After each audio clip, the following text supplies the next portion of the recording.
আমরা যদি জানতাম যে কোন আমলে কত নেকি হয় এবং এগুলো যদি চোখে দিয়ে দেখতে পারতাম, তাহলে আমাদের আল্লাহ রাব্বুল আলামিনের ইবাদতের প্রতি ইহসান, কনসিয়াসনেস অনেক বেশি হতো। ইসলামের মৌলিক প্রশ্নগুলোর মধ্যে একটা হচ্ছে ইসলাম কাকে বলে, ঈমান কাকে বলে, ইহসান কাকে বলে। ইহসান সম্পর্কে নবী সাল্লাল্লাহু আলাইহি ওয়াসাল্লাম বলেছেন, আন তা'বুদাল্লাহা কাআন্নাকা তারাহ, তুমি এমনভাবে আল্লাহর ইবাদত করবে যেন তুমি আল্লাহকে দেখতে পাচ্ছ। ওয়া ইল্লাম তাকুন তারাহু ফাইন্নাহু ইয়ারাক, তুমি যদি আল্লাহকে দেখতে না পাও তাহলে বিশ্বাস করবে, চিন্তা করবে যে আল্লাহ তোমাকে দেখছেন। এই কনসিয়াসনেসের নাম হচ্ছে ইহসান।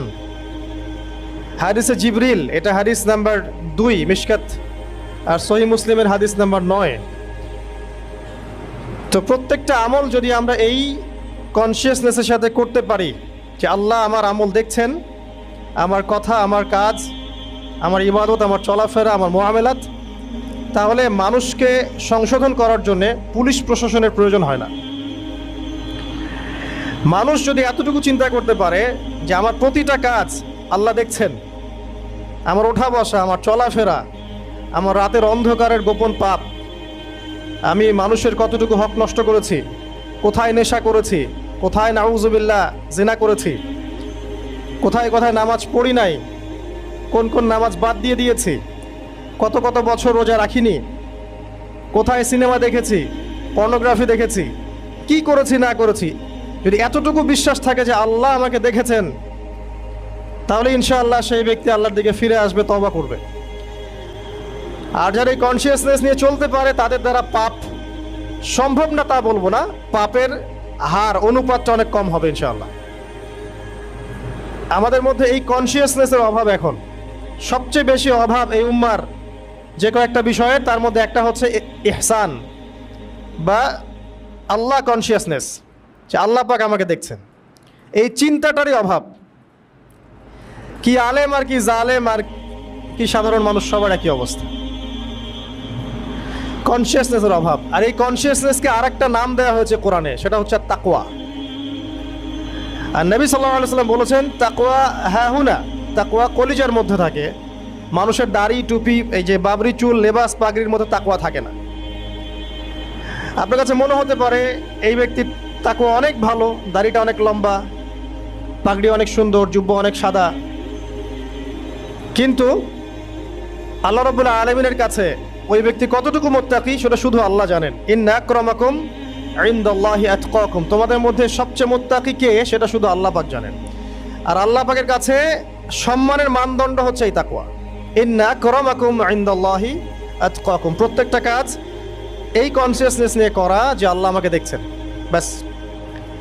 যদি খুতবার সব কিছু ভুলে যান, আজকে এতটুকু মনে থাকে যে খুতবায় শুনেছি, জীবনে প্রতিটা কাজ করব, চলবো, ফিরবো, উঠা বসা করব, এতটুকু মনে করবো আল্লাহ আমাকে দেখছেন, যথেষ্ট।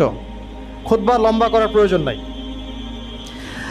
আর খুতবা শুনে যাচ্ছেন সপ্তাহের পর সপ্তাহ, ওয়াজ মাহফিল, জলসা, লেকচার শুনছেন ইউটিউবে, বই পড়ছেন, কিন্তু এই কনসিয়াসনেসটা না থাকলে আপনার এই সব কিছু বৃথা। যার মধ্যে এই সচেতনতা আছে সে ব্যক্তি আল্লাহকে ভয় করে চলতে পারবে ইনশাআল্লাহ। ওমর রাদিয়াল্লাহু আনহুর সময় প্রশাসনিক দায়িত্ব মানুষ দিয়ে যেত, আমার কোনো কেসই আসতেছে না, আমার ডিপার্টমেন্টে কেস আসে না, মানুষ আমার কাছে অভিযোগই করে না।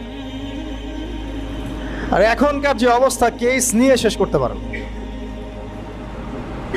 এই কেসগুলো কাদের? মুসলিমদের।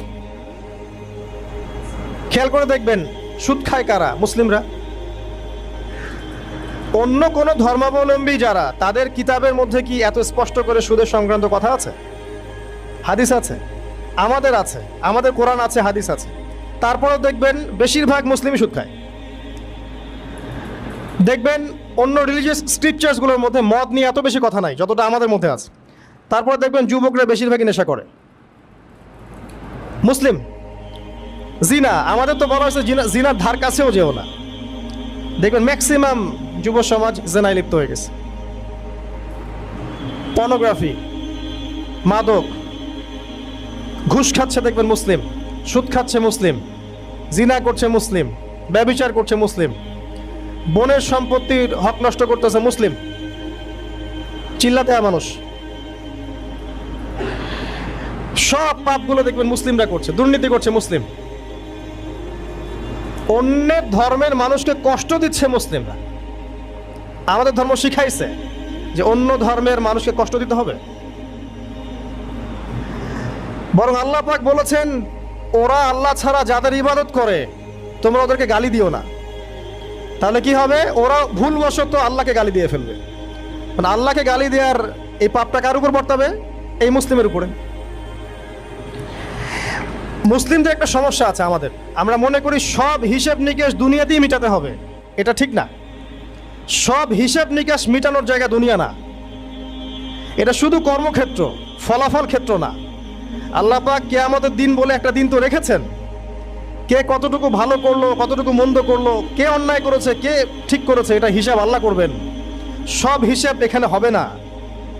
এজন্য মুসলিমরা হতাশ হয়ে যায়। এই দুনিয়াটা শুধু পরীক্ষা ক্ষেত্র।